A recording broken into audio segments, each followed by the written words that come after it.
अगर आपके माता पिता जिंदा हैं तो आप दुनिया के सबसे खुशकिस्मत इंसान हैं, लेकिन अफसोस कुछ लोग इस नेमत की कदर नहीं करते। क्या आपने कभी सोचा कि वही मां जो आपकी हर तकलीफ को अपनी तकलीफ समझती थी, आज खुद तन्हाई और तकलीफ में क्यों रहती है? यह कहानी एक ऐसी मां की है जो अपने बेटे के लिए सब कुछ कुर्बान कर देती है, लेकिन जब बुढ़ापा आता है तो वही बेटा उसे नजरअंदाज कर देता है, और फिर जो होता है वह दिल दहला देने वाला है। यह कहानी आपकी जिंदगी बदल सकती है। इसे आखिर तक देखें और सोचिए, कहीं आप भी ऐसी गलती तो नहीं कर रहे। वीडियो शुरू करने से पहले अगर आप अपनी मां से मोहब्बत करते हैं तो इस वीडियो को लाइक करें और हमें कमेंट्स में बताएं आप अपनी मां के लिए क्या खास करते हैं। तो आइए एक सबक आमोज कहानी सुनते हैं जो शायद आपकी आंखें खोल दे। बगदाद में फातिमा नाम की एक नेक दिल औरत रहती थी, जिसकी दुनिया उस वक्त अंधेरे में डूब गई जब उसके शौहर का अचानक इंतकाल हो गया। लेकिन इसी गम में अल्लाह ने उसे एक रोशनी दी, उसके बेटे की शक्ल में। फातिमा ने खुद को उसकी परवरिश के लिए वक्फा कर दिया और मेहनत मजदूरी करके उसे बेहतरीन इस्लामी तरबियत दी। शुरुआत में बेटा फरमांबरदार था, 5 वक्त की नमाज पढ़ता, रोजे रखता और मां की इज्जत करता था। फातिमा को फख्र था कि उसने अपने शौहर की निशानी को दीनदार और नेक बनाया। मगर जैसे जैसे वह बड़ा हुआ, बुरे दोस्तों की सोहबत में आकर बदलने लगा। उसने नमाज छोड़ दी, रातों को देर से आना शुरू कर दिया और आखिरकार नशे का आदी हो गया। फातिमा उसे बार बार समझाती, मगर वह तंजिया अंदाज में कहता, अम्मी मुझे मेरे हाल पर छोड़ दें, मैं जैसा हूं ठीक हूं। मां की ममता तड़पती। वह रातों को जाग कर दुआएं करती कि अल्लाह उसके बेटे को हिदायत दे दे। रमजान का महीना आया।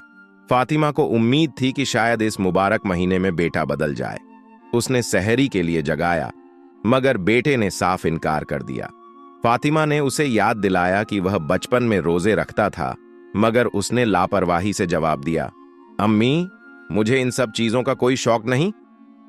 अब वह मां की कमाई के पैसे भी फजुल खर्च करने लगा था। एक दिन फातिमा की पड़ोसन ने मशवरा दिया कि शायद शादी के बाद बेटे में सुधार आ जाए।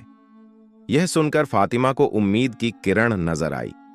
उसने नेक और अच्छे अखलाक वाली लड़की की तलाश शुरू कर दी और जल्द ही एक शरीफ घराने की बेटी पसंद कर ली। लड़की खूबसूरत, सलीकाशियार और नर्म मिजाज थी। फातिमा ने खुशी खुशी रिश्ता तय कर दिया, इस उम्मीद में कि शायद बेटा अपनी जिंदगी बदल ले। फातिमा ने बेटे से शादी की बात की, मगर वह बेरुखी से बोला, अम्मी मुझे कोई दिलचस्पी नहीं। लेकिन मां ने सब्र और मोहब्बत से समझाया तो बेटा आखिरकार राजी हो गया।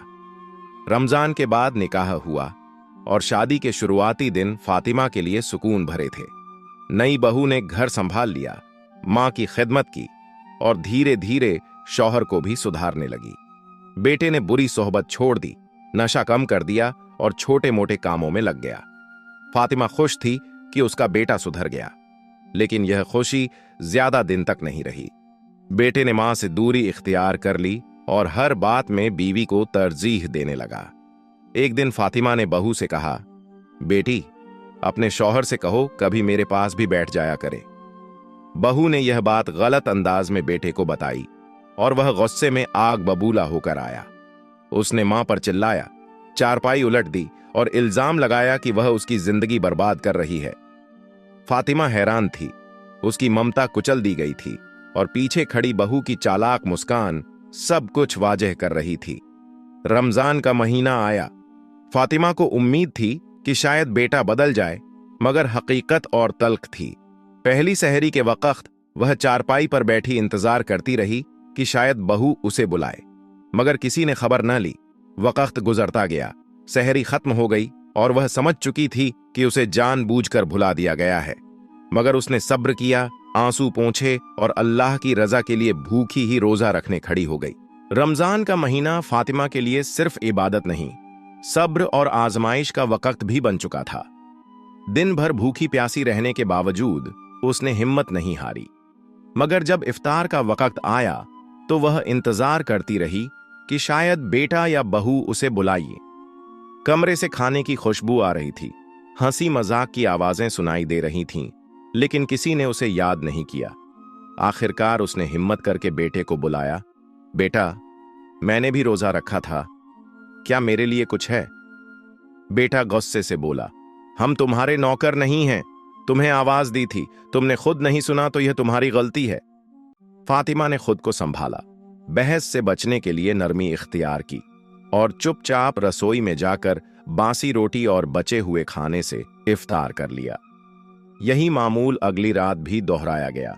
वह इंतजार करती रही मगर किसी ने न बुलाया। भूख से निढाल होकर रसोई गई लेकिन कुछ न पाया। उसने पानी का घूंट पिया और अल्लाह से दुआ करने लगी, या अल्लाह मुझे सब्र दे। तीसरे दिन सहरी के वक्त बेहोशी से उठी मगर आटा तक खत्म हो चुका था। वह कमजोरी से बिस्तर पर पड़ी रही लेकिन बेटे को देखने की तौफीक न हुई। चौथे दिन बहू ने शौहर से सरगोशी में कहा, अम्मी 3 दिन से कमरे से नहीं निकली, देखें कहीं तबीयत खराब ना हो गई हो। बेटा बेजारी से मां के कमरे में गया और बोला, अम्मी। बेटा बेजारी से बोला, अम्मी उठें, कुछ खा लें, मेरी बीवी ने भेजा है।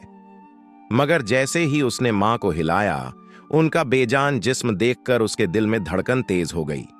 अम्मी! उसने घबराकर पुकारा मगर कमरे में सिर्फ खामोशी थी। मां दुनिया छोड़ चुकी थी। बेटे पर पछतावे का पहाड़ टूट पड़ा मगर बहू दिल ही दिल में खुश थी कि बुढ़िया से जान छूट गई। कुछ दिन बाद जब बेटा उदासी में डूबा रहता तो बीवी ने कहा, जिंदगी आगे बढ़ाने का वक्त आ गया है। वह सुधरने के लिए दुआ करने लगा मगर तकदीर उसे दूसरा सबक सिखाने वाली थी। एक दिन सहरी के वक्त उठने लगा तो अचानक पैर लड़खड़ा गए और वह जमीन पर गिर पड़ा। हकीम ने मुआयना किया और अफसोस से कहा, ये अब कभी नहीं चल पाएंगे। बेटा रोने लगा, ये मेरी मां के साथ की गई ज्यादती की सजा है। बीवी ने पहले उसे तसल्ली दी मगर जल्द ही उकता गई। आखिरकार एक दिन साफ बोल पड़ी, मैं जवान हूं, किसी और से शादी कर सकती हूं, इस हाल में तुम्हारे साथ नहीं रह सकती, मुझे तलाक दो। बेटा मजबूर था, उसने तलाक दे दी। अब वह तन्हा था, न मां का साया न बीवी का सहारा, सिर्फ पछतावा और बेबसी। मां वह हस्ती है जो औलाद की हजारों गलतियों को माफ कर देती है, मगर अगर औलाद मां को तकलीफ दे तो दुनिया और आखिरत में उसका अंजाम दर्दनाक होता है। बेटे ने सजदे में गिरते हुए अल्लाह का शुक्र अदा किया मगर आंखों से आंसू बहते रहे। वह दोबारा जिंदगी में खड़ा तो हो गया था मगर अपनी मां को खो चुका था और यह खला कभी पूरा नहीं हो सकता था। अब उसका एक ही मकसद था, अल्लाह से माफी मांगना, हर नमाज में मां के लिए दुआ करना और अपनी बाकी जिंदगी दूसरों की खिदमत में गुजार देना ताकि शायद अल्लाह उसके गुनाहों को माफ कर दे। ये रमजान, ये रात, ये सजदा, सब कुछ उसे एक सबक दे गए थे।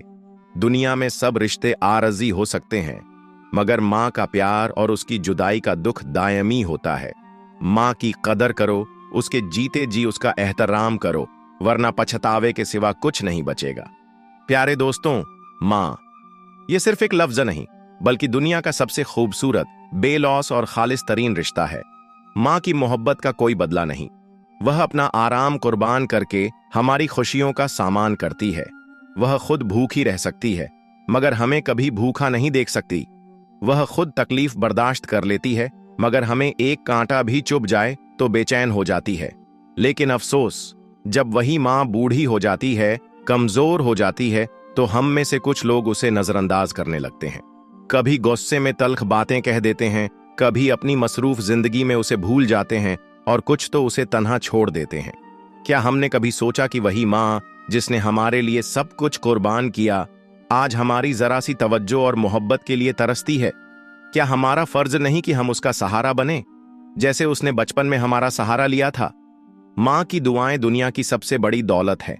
वह जब भी हाथ उठाती है, अपने लिए नहीं बल्कि हमारे लिए दुआ करती है और मां की दुआ कभी रद्द नहीं होती। आइए आज अहद करें कि हम अपने मां बाप की इज्जत करेंगे, उनके साथ अच्छा सुलूक करेंगे, उनका दिल कभी नहीं दुखाएंगे और हमेशा उनकी खिदमत करेंगे। अल्लाह ताला से दुआ है, या अल्लाह हमें अपने वालिदैन की खिदमत और इज्जत करने की तौफीक अता फरमा। जो लोग अपने माँ बाप के साथ अच्छा बर्ताव कर रहे हैं उनके नसीब संवार दे और जो गफलत बरत रहे हैं उन्हें हिदायत अता फरमा। और जिनके वालिदैन इस दुनिया से रुखसत हो चुके हैं उन्हें जन्नतुल फिरदौस में आला मुकाम अता फरमा। आमीन। अगर यह पैगाम आपके दिल को छू गया हो तो इसे दूसरों तक जरूर पहुंचाए। शायद आपकी एक कोशिश किसी को अपने माँ बाप के करीब कर दे और यह सदका ए जारिया बन जाए। और ऐसी ही दिल को झंझोड़ देने वाली वीडियोस देखने के लिए हमारे YouTube चैनल सोहेब वॉइस को सब्सक्राइब करें। शुक्रिया।